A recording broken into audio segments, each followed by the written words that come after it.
கஷ்டங்கள் சூழ்ந்திடும், துன்பம் துக்கம் வரும், இன்பத்தில் துன்பம் நேர்ந்திடும், இருளாய் தோன்றும் எங்கும். சோதனை வரும் வேளையில் சொற்கேட்கும் செல்வியிலே, பரத்திலிருந்து ஜெயம் வரும், பரன் என்னை காக்க வல்லோ. காக்கும் வல்ல மீட்பருண்டேனக்கு, உண்டேனக்கு, உண்டேனக்கு. காக்கும் வல்ல மீட்பருண்டேனக்கு, காத்திடுவார் என்றுமே. Praise the Lord. ஆண்டவரும் இரட்சகருமாய் இருக்கிற இயேசு கிறிஸ்துவின் விலையேறப்பட்ட நாமத்தினாலே மறுபடியுமாக கர்த்தருடைய வார்த்தையை தியானிப்பதற்காக தேவன் கொடுத்திருக்கிற நல்ல கிருபைகளுக்காக என் தேவனுக்கு நன்றி செலுத்தி, ஆண்டவராக இயேசு கிறிஸ்துவின் நாமத்தினாலே இந்த வார்த்தைகளை கேட்கிற உங்கள் அனைவரையும் நான் வாழ்த்தி வரவேற்கிறேன். கர்த்தர் உங்களை அதிகமாய் ஆசீர்வதிப்பாராக. நாம் நம்முடைய ஆண்டவராக இயேசு கிறிஸ்து இந்த பூமியிலே வாழ்ந்த நாட்களிலே தன் வாயை திறந்து உபதேசம் பண்ணினதான உபதேசத்தை மையமாக வைத்து மத்தேயு எழுதின சுவிசேஷம் 6, 5, 7 இந்த 3 அதிகாரங்களில் இருந்தும் நாம் கர்த்தருடைய வார்த்தையை தியானித்து வருகிறோம். இன்று நாம் அதோடைய தொடர்ச்சியாக பரலோகத்தில் பொக்கிஷத்தை சேர்த்து வையுங்கள் என்கிறதான அந்த உபதேசத்தை சுருக்கமாக தியானிக்க போகிறோம். கடந்த செய்தியிலே அதை குறித்து ஒரு சில காரியங்களை நாம் கற்றுக்கொண்டோம். அதற்கு உதாரணமாக அபிரகாமை குறித்து நாம் தியானித்தோம். இன்று மறுபடியுமாக அந்த செய்தியுடைய இன்னொரு பகுதியை நாம் பார்க்க போகிறோம். பாருங்க, இந்த இடத்துல ஆண்டவர் என்ன சொல்ல விரும்புகிறார்? மத்தேயு எழுதின சுவிசேஷம் 6ஆம் அதிகாரம் 19, 20, 21. பூமியிலே உங்களுக்கு பொக்கிஷங்களை சேர்த்து வைக்க வேண்டாம், இங்கே பூச்சியும் துருவும் அவைகளை கெடுக்கும், இங்கே திருடரும் கன்னமிட்டு திடுவார்கள்.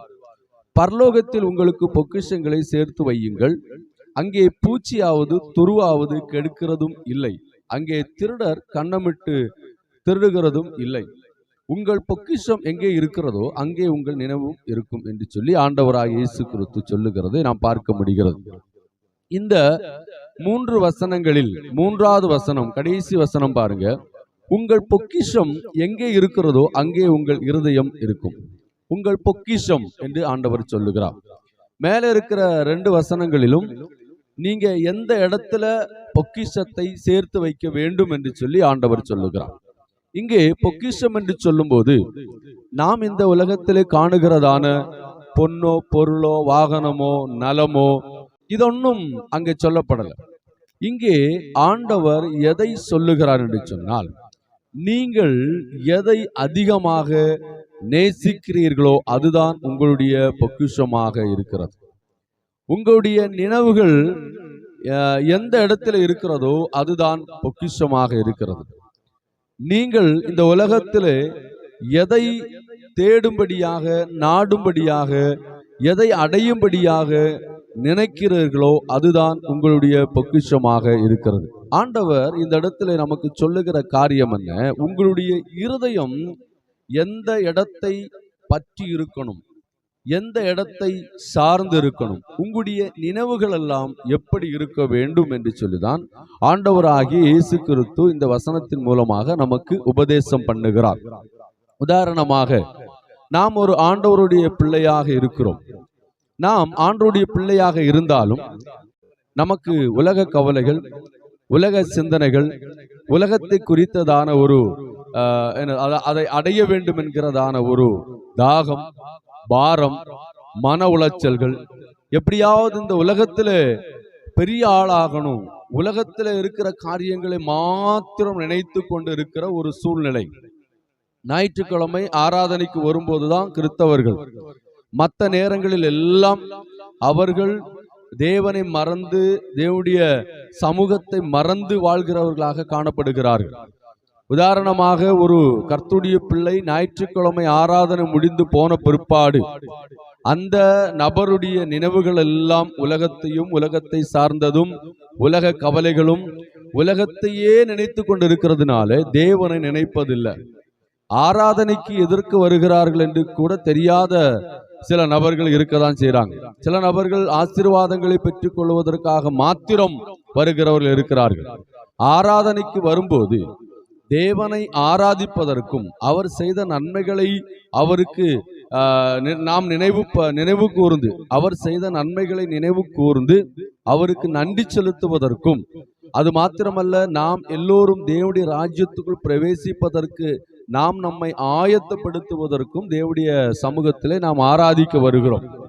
எதற்காக ஆண்டவர் இந்த வார்த்தையை நமக்கு உபதேசமாக சொல்லியிருக்கிறார் என்று சொன்னால், உங்களுடைய நினைவுகள் எல்லாம் தேவனுடைய ஆலயத்தை விட்டு வெளியே போன உடனே உலகத்துக்குரியதாக இருக்கிறது. உலக கவலைகளினாலே சிக்கி இருக்கிறீர்கள், உலகத்தையே நினைத்து கொண்டிருக்கிறீர்கள், உலகம் உங்களை ஆண்டு கொண்டு இருக்கிறது. அதனால நீங்க உலகத்திலிருந்து வெளியே வாங்க.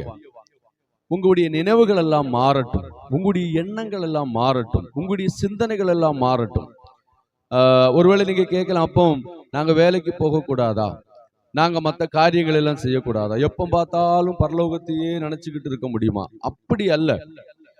பரலோகத்தை நினைக்கணும் அப்படிங்கிறது நம்முடைய வாழ்நாள்ல இருக்கக்கூடிய முக்கியமான ஒரு தரிசனம், முக்கியமான பகுதி, நம்முடைய முக்கியமான பொக்கிஷம் எது? பரலோகம்.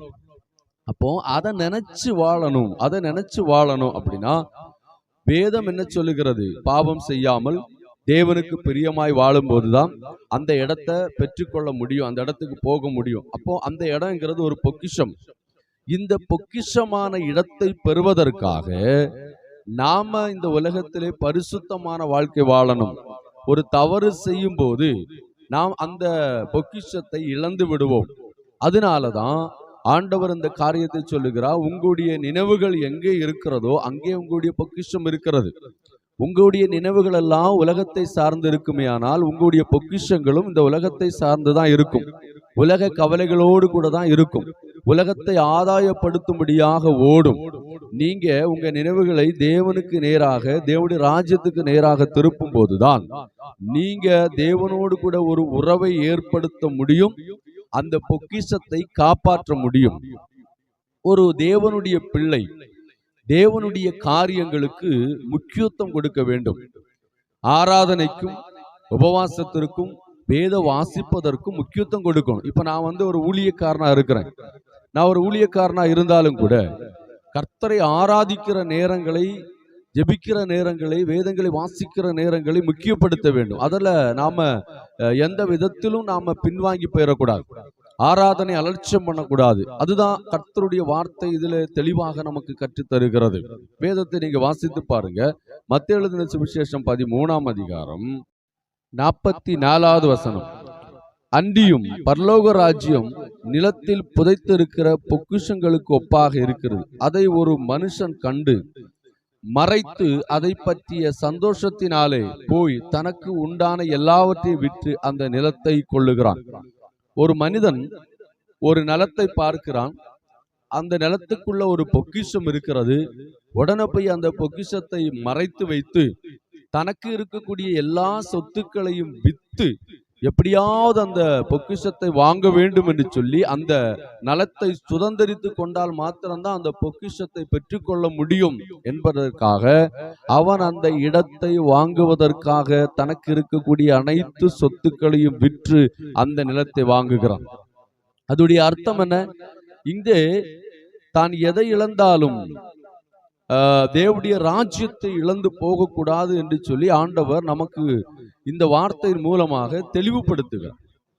நாம தேவனுடைய பிள்ளைகளா இருக்கிறோம். நாம் தேவனுடைய பிள்ளைகளா இருக்கும்போது தேவனுடைய ராஜ்யம் நமக்கு கிடைக்கணும் அப்படின்னா, இப்போ ஒருவேளை சொல்ல நாங்க ஆண்டவருடைய பிள்ளைங்க தான், ஓகே, ஆண்டவருடைய பிள்ளைங்க தான். ஆனால் தேவனுடைய ராஜ்யம் நமக்கு பொக்கிஷமாக இருந்தால் மாத்திரம்தான், நம்முடைய நினைவுகள் எல்லாம் அங்கே இருந்தால் மாத்திரம்தான் தேவனுடைய ராஜ்யத்தை நாம் சுதந்திரித்துக் கொள்ள முடியும். அந்த ராஜ்யத்துக்குள்ள தேவன் நம்மை அழைத்து கொண்டு போவார்.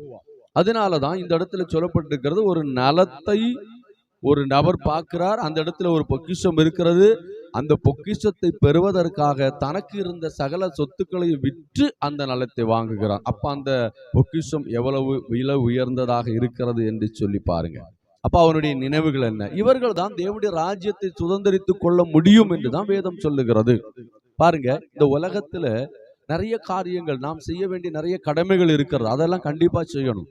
வேலைக்கு போகணும், பணம் சம்பாதிக்கணும், சொத்து சேர்க்கணும், பொருட்கள் வாங்கணும், பிள்ளைங்களை படிக்க வைக்கணும், பிள்ளைங்களை கல்யாணம் பண்ணி கொடுக்கணும், எதிர்காலங்களை பார்க்கணும், வீடை கட்டணும். இதெல்லாம் ஓகே, இதெல்லாம் ஒரு சைடு இருந்தாலும் நாம் நம்முடைய முழு கவனத்தையும் இங்க மாத்திரம் செலுத்தக்கூடாது என்றுதான் வேதம் சொல்லுகிறது. நம்முடைய முழு நினைவுகளும் இதையே சார்ந்து இருக்கக்கூடாது என்றுதான் வேதம் சொல்லுகிறது. இந்த உலகத்திலே நமக்கு பொக்கிஷம் வேண்டாம் என்று ஆண்டவர் சொல்லுகிறார். அப்போ பொக்கிஷம் என்கிறது முக்கியமானதுன்னு அர்த்தம் கொள்ளுகிறது. பொக்கிஷம் என்று சொல்லும்போது அது முக்கியமான ஒன்று, அது ஒரு சாதாரணமானதல்ல. அது நம்முடைய வீட்டில் இருக்கக்கூடிய மிகவும் மிகவும் விலை உயர்ந்த ஒரு பொருள். அந்த பொக்கிஷத்தை நாம் எப்படி பாதுகாப்பாக வைத்திருக்கிறோம். அது போலதான் தேவனுடைய ராஜ்யத்துக்குள் பிரவேசிப்பதற்காக நமக்கு தேவன் கொடுத்திருக்கிற ரட்சிப்பை, நமக்கு தேவன் கொடுத்திருக்கிற பாவ மன்னிப்பை, நமக்கு தேவன் கொடுத்திருக்கிற கிருபையை, நமக்கு தேவன் கொடுத்திருக்கிற நல்ல வாய்ப்புகளை பயன்படுத்தி நாம் தேவனுடைய ராஜ்யத்தை சுதந்திரித்துக் கொள்ள வேண்டும் என்றுதான் இந்த வேதவசனம் நமக்கு மிகவும் தெளிவாக கற்றுத் தருகிறது. அதனால் இந்த வார்த்தையின் மூலமாக கர்த்தர் நம்மிடத்தில் எதிர்பார்க்கிற காரியம் என்ன? உங்களுடைய நினைவுகள் எங்கே இருக்கிறதோ அங்கே உங்களுடைய பொக்கிஷம் இருக்கிறது. நீங்கள் பரலோகத்தை நினைத்து கொண்டிருந்தால் உங்க நினைவுகள், உங்களுடைய பொக்கிஷங்கள் அங்கே இருக்கும். இந்த உலகத்தை நினைச்சு வாழ்ந்து கொண்டிருந்தீங்கன்னா உங்களுடைய நினைவுகளும், உங்களுடைய விருப்பங்களும், உங்களுடைய ஏக்கங்களும், உங்களுடைய எண்ணங்களும் இந்த உலகத்தையே சார்ந்து இருக்கும்.